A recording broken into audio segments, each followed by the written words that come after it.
What's up guys, Everything Apple Pro here, and the iPhone 7 has been out for several weeks now. I wanted to give you guys my genuine thoughts and opinions on this phone after a few weeks of usage, coming from someone that had an iPhone 6s Plus for an entire year. What's great about it? What's not so great? How does it compare to the older 6s in some ways? Is it worth the upgrade?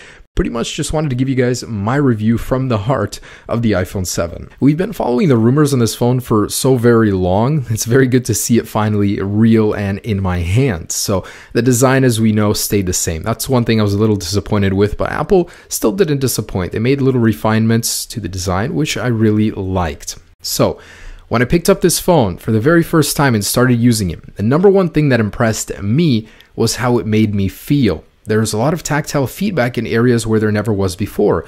Bring down the notification center and drop it, you'll feel a gentle taptic feedback. The actual taptic engine is twice as big now, so you certainly feel it more, but not only that, it's more responsive. So I'll actually hand my iPhone 7 to someone and tell them to spin this picker right here. It feels like a combination lock in your hand because the taptic engine is working with the new sounds and it feels amazing. I'm obsessed with spinning that thing. So if you were an older iPhone user like me and you migrate to the iPhone 7, you'll notice all of these little changes that make you feel like your phone is somewhat physical now. When you're pressing the screen, it almost feels like you're pressing something.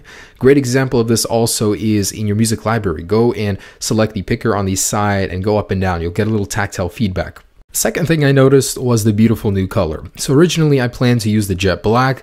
Instead, with time, my opinion changed to use a matte black. That's partly because it's so easily scratched, but also because it's impossible to keep clean. As you'll notice, any light fingerprints will leave stuff on it, whereas on the matte black, you really won't see much. So the two new colors are beautiful. One is, of course, more practical than the other, so that's why I decided to keep with the matte black. But the jet black has the advantage of being more grippy going forward, as the slippery metal surface on the matte black version is not as grippy. You'll still find most of the older colors on the iPhone 7 lineup, except for space gray, so farewell to you. Anyways, moving on to the design changes, the camera still does protrude and a little bit more this time.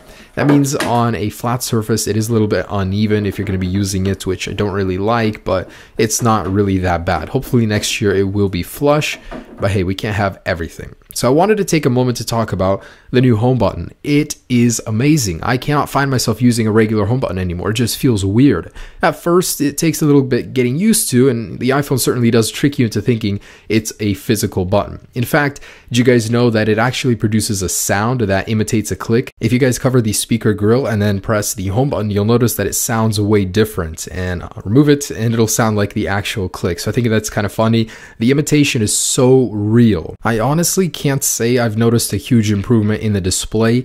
Now take a wild guess, which is the new iPhone? This is in direct sunlight with auto brightness on to take advantage of that slightly brighter display. If you guys chose the left, you are correct. And it is a little bit noticeable, just not as much as I thought. I mean, it's only 25% brighter, but the colors are supposedly better. I honestly just have not realized the difference. My eye doesn't pick up details like that, but I'm sure many other people will. It's certainly a beautiful display. Next, an honorable mention to the stereo speakers. Wow, they are amazing. I love playing music on my iPhone.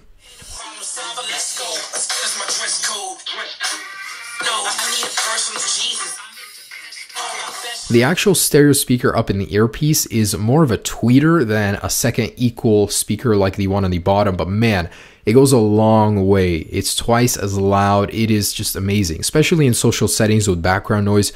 It's much easier to share videos and music with people. Now, I seriously cannot emphasize enough just how good the battery life is. I'm a heavy user of my phone, always browsing content and stuff like that, and I've never found myself in need to recharge the phone in the middle of the day. For my 6s Plus, sometimes I'd need to. When I went to the 7 Plus, never. From the 6s to 7, you're seeing an even bigger difference from the Plus models, so that's just incredible. Performance-wise, I'm honestly a little bit ashamed to say this, but I haven't noticed a difference in actually using the phone. I realize that this phone is the fastest phone on the market right now, but it just hasn't hit me yet. I mean, I really didn't need something with that processing power, but I'm sure the time will come, and it's really not a bad thing to have that power. It's just I've noticed in iOS 10, the optimization is pretty poor. On the iPhone 7, it's very, very quick. On the 7 Plus, I've noticed that my old 6s Plus launches things, has faster animations, and this is partly because of an optimization issue. I've mentioned this. iOS 10.1 will do wonders to fix this, so this shouldn't be an issue anymore, but But I'm just saying the optimization isn't fully cooked, not to mention the myriad of bugs and issues, resprings that I've had on my iPhone 7 Plus. So this is just one of many issues, things just being unresponsive, crashing, and I hate that. I hope with time it gets better, which it will, but if you guys are migrating from an older phone, you'll notice a huge downgrade in terms of usability and quality. It's seriously fantastic to have a phone that's water resistant. Apple says it's more of a splash proof, you shouldn't be using it in the water, but I can confidently say, and this is only for myself, I don't want you guys to go and use your phone in the water, but I've done so many tests with it in the water, and I'm very confident to say that I will continue using it in the pool without a case. I mean, light usage, not anything over 3 feet deep. Also, the durability itself is so good. I wasn't actually able to break the display in a drop test, so that to me says a lot. I mean, I still use mine with a case just for the grippy factor, but you don't really need to. The durability is great. I love the fact that Apple upped the capacity to 256 gigabytes. I can store my entire music library and confidently record as much 4K video as I want. And it's really great that Apple focuses so much on the wireless aspect of the iPhone. So they upped the max LTE speed to 450 megabit download speed. So as carriers catch up to that, it'll be great to have a future-proofed iPhone. Also, the 25 LTE bands is a world record in a phone. And I think the iPhone 7 camera is just incredible. It's my favorite feature of this phone. With a decent gimbal, I think you can get footage that looks so good, like it came from a several $1,000 camera. So as long as you have the stabilization on point, the quality, oh man, it is just amazing. So sit back and watch this. I hope you guys enjoy it. I'm gonna find it where I lost it. I'm gonna go back where I started. All the dreams that I once wanted, and to feel what I once feeling.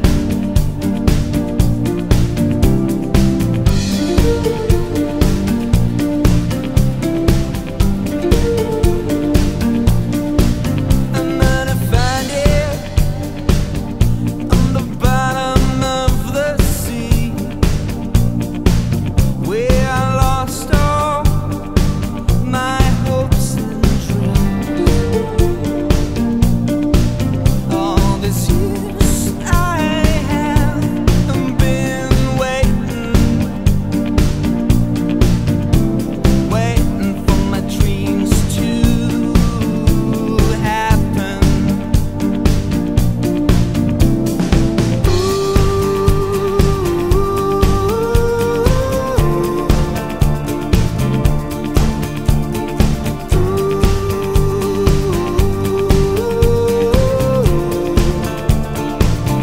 I'm waiting on a dream. I'm waiting on a dream.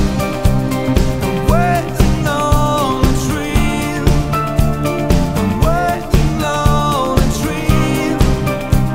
I'm waiting on a dream.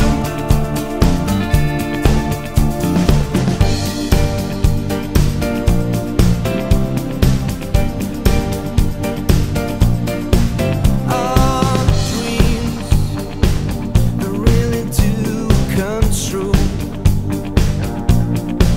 Just gotta keep believing what you do. Keep on dreaming. Keep believing.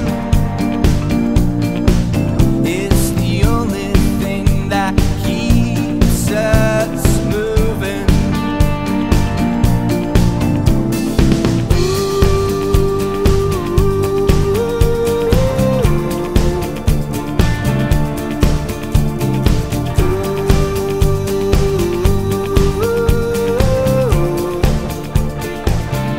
I'm waiting on a dream. So as you guys can see, the iPhone 7 camera is simply incredible. It can make any shot look better just because of that quality. So I think a gimbal is an absolute must, but It's just amazing. Anyways, another point I wanted to bring up was the 4 LED flash. I've noticed when filming with it in the dark, taking pictures, it's really nice to have. So a brighter flash is always welcome. But that's enough for the camera. I wanted to mention the iPhone 7's biggest flaw, and that's the lack of the headphone jack. Is it a flaw? Has it bothered me? In day-to-day life, not at all. I have not once needed it, except for when I was playing around with my laser. I realized I didn't have a jack anymore, but you can still activate it through the adapter that Apple gives you. So really not that big of a deal. Everybody's Bluetooth connected nowadays anyways. So to wrap this up, I wanted to say this is almost everything I could possibly want out of an iPhone. It ticks almost all of the boxes. It's just missing an organic LED display. It's got amazing stereo speakers, great battery life. It's the fastest phone on the market. It's got a stunning camera, water resistance, and it even has a Taptic engine that's just on another level. So all in all, the iPhone 7, buy it if you need it. It's a huge upgrade for anyone on an older iPhone. Thanks so much for watching, guys. Have a great day. Hope you enjoyed my review, and leave a comment down below. I'd love to know what you guys think. Peace.